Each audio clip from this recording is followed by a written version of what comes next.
Hey, let me explain something to you. Before you get carried away over here. You know the concept of cursed images? Yes. Okay, well, this is the other side of it, which is blessed images. Okay. And so here we have blessed yearbook. Go ahead and scroll.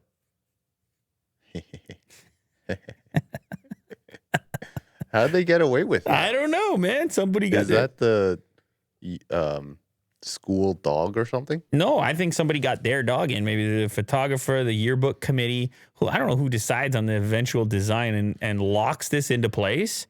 But somebody got a black lab into the yearbook in the position that typically would be reserved only for a student in the school in the yearbook. And he's in there in such a way where he's barely in the frame, just sort of peeking up from the bottom. And you could see the whites of his eyes. He's exactly. Very, very cute. And he's also a little bit confused as to what's going on. He's kind of like, is this where you want me? Are you sure? Am I in the right place? I wish they had names, though. Should I be in this yearbook?